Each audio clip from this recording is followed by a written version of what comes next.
Hello, welcome to Game On, the show that's really excited about the royal engagement. Are we?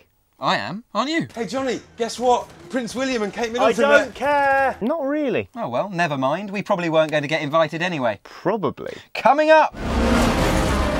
Fast cars. Faster hedgehogs. And a moderately paced bit on Deus Ex. Yeah, that one isn't quite as fast as Sonic. No. I'm here.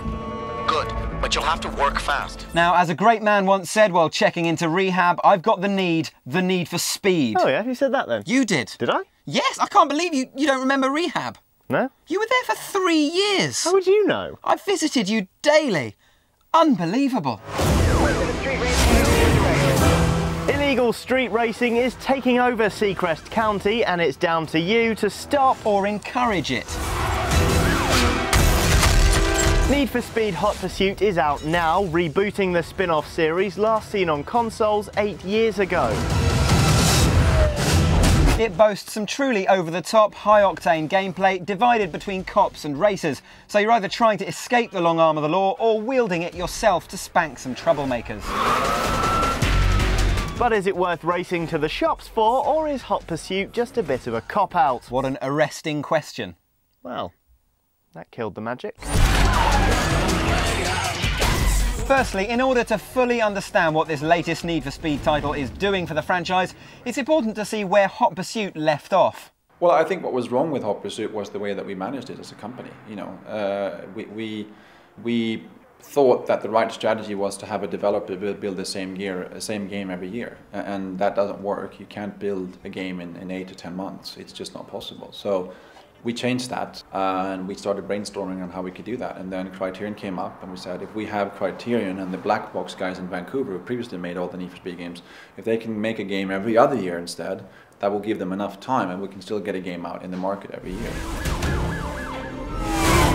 Need for Speed then has gone right back to its roots, focusing on accessible, fast-paced gameplay based on annihilating your opponents to cross the finish line first. That gameplay is supremely tight and provides a great core experience, though the surrounding presentation can be a little grating. While the gameplay is varied and well executed enough to please casual gamers and race fiends alike, the surrounding menus feel a little try-hard. They're pretty much all style with little substance, trying to please petrol heads and very little else. Yeah, don't go looking for a rewarding storyline in Need for Speed Hot Pursuit, because there isn't one. The storyline isn't rewarding. No, I mean, there isn't a storyline. Not unless you count, this is a car, this is where cars race, go get in a car, brum. I knew it! You have been reading my novel. Ignoring the aspiring writer for a minute, Thank you. The point is the presentation feels a little heavy-handed. If the gameplay weren't up to snuff, we could see why EA would pursue such a setup, but the fact is the game in all other aspects is great, so the endless car porn frankly feels a bit needless. Train yourself to ignore the extra bluster though, and Hot Pursuit will reward you endlessly. The game strikes a great balance between authentic feeling cars and complete over-the-top ridiculousness. All the cars on offer handle nicely, and drifting corners is an absolute joy. Bonus powers like EMP, spike strips and jammers then are all added bonuses, and once you get adept at using them, Need for Speed Hot Pursuit really comes alive in your hands. Reborn Hot Pursuit then is a racer that rewards daring and recklessness, but isn't especially forgiving when you mess up. Or get messed up. Spike strip deployed. As a result, it's always down to you to improve your driving skills and work out quickly in each race what is an acceptable risk and what's going to have you wearing a brand new set of bracelets. Bracelets? Handcuffs. Oh. Street for handcuffs. Aerial pursuit report a confirmed hit. But really, the AI isn't the main reason you need to keep improving on your skills, rather it's the new Autolog feature. Autolog, if you haven't heard already, is basically a bit like adding Facebook to the franchise. And was the key feature of the game that stopped us from gouging our eyes out whenever the menu popped back up. Yeah, whenever you complete a race, it tells you how you did in relation to your friends. If you best their time, they get an alert next time they sign in, quickly building up a vendetta between you. It's simple and fairly unobtrusive, yet breathes new life into an otherwise generic interface. Basically, Autolog goads you to try harder nigh on constantly. Impressively though, it does so with some degree of subtlety, rather than taking an obnoxious and irritating guess at what might get your competitive juices flowing. Being fed your friends' stats also makes it much more personal, giving fresh motivation where you might otherwise get disinterested. Add to that some brilliant online multiplayer integration and you've got yourself an absolute winner. Need for Speed Hot Pursuit then is a real return to form for the series, achieving what it set out to do with half a tank of petrol to spare. Yes, it may seem a little desperate to be a petrol head's best friend, but we're more than willing to forgive that for what is, in short, a fantastic racer.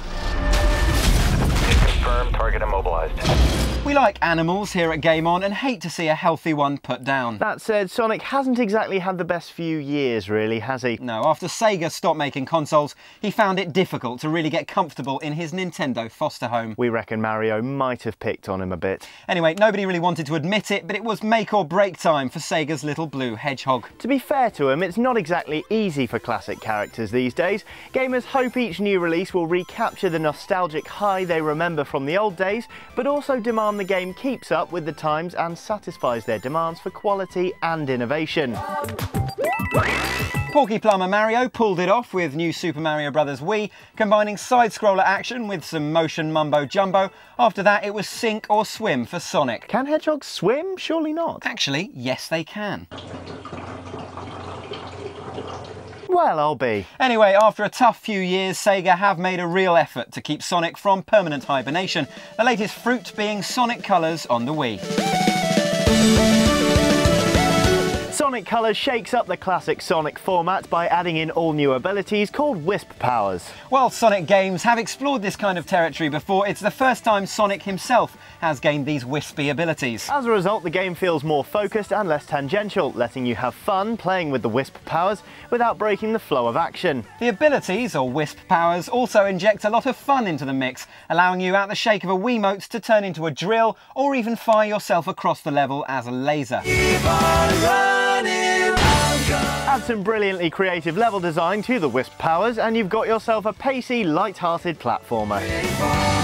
Colors, above being a lot of fun, is also impressively balanced. It's always been vitally important for Sonic games to keep the momentum up throughout, but if that comes at the expense of depth, it just gets boring. Colors does a great job of juggling depth and pace, providing a refreshingly challenging title with a surprising amount of replay value.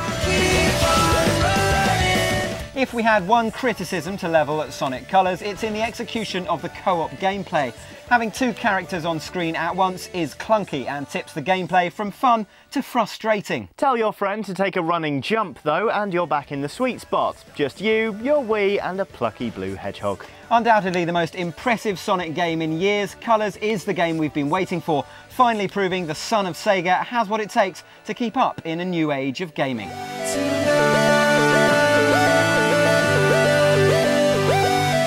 Almost it from us at Game On, just time to start a revolution. Oh, don't tell me the students are going to start chucking the chairs through the windows again. No. Okay, so what revolution are we starting then? A human revolution. Richard, I'm in. Head for the penthouse, Jensen. Yep, this is the latest lot of gameplay footage from Deus Ex: Human Revolution. The last batch gave us a sneak peek at the combat dynamics, but this is our most detailed look yet at how the game will actually run. As you can see, it gives you a glimpse into the sorts of modifications you'll be able to toy with in the game and how they'll actually affect you, ranging from stealthy monkey to see-through Wally hit with Boxy.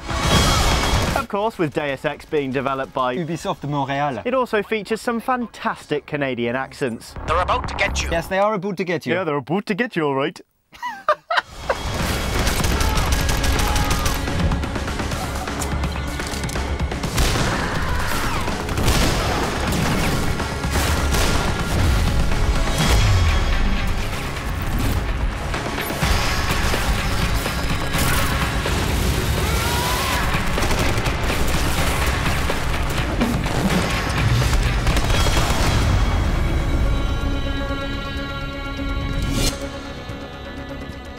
That's it from us for this week. We're going to power down Need for Speed, commandeer a vehicle and take on some cold, frosty characters. So we're going to get the bus to the pub. Yeah, I just tried to make it sound a bit cooler, then you ruined it. It's embarrassing for you. More gaming gasoline next week.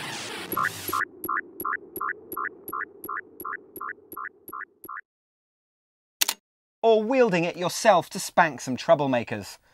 Do you see how I did a spanking movement? I missed the spanking movement. Yeah, don't go looking for a rewarding. Is quite hard. Yeah. For a rewarding. No, I mean, there isn't a storyline. Not unless you count, this is a car, this is where cars race, go get in a car, brum. You don't do that on a car. Of course, you feed the wheel, really. Roll him. Or anything else. 10 and 2. 10, yep. Bonus powers like EMP, bonus peas? Bonus peas. Well, hey. And once you get adept at using them, no, that's... You're combining Harry Potter and the Need for Speed. We like animals here at Game On. Hate to see a healthy one put down. That said... I've just lost the word and. Again, I just chose not to say it. That's true. Just rendered the sentence grammatically incorrect, for which I apologise. I feel like we should be doing it in a Rolf Harris style. We love animals here at Game On. He talks very high and then he goes right down low when he's being serious. Well, I'll be. You'll be what? Ba-da-ba-da-ba-ba-boo! I'm here all week. By adding in all new abilities called Wisp powers.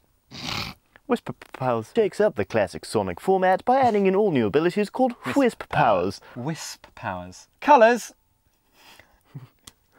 Colours, above being a lot of fun, is also... I find it funny that it's like calling Mary Poppins Poppins, colours. Do you know what I mean? Yeah. So it's like colours. Yeah, we call it colours. Yeah, you met my mate Colours. He's like got these like wisp powers. He can like turn into a drill and that. Yes, they're aboard to get you. Sorry, I was scratching myself. Tomato, tomato, potato, potato. Let's call the whole thing off. What, potato to potato? Oh, no one says potato. Nobody does, it's crazy.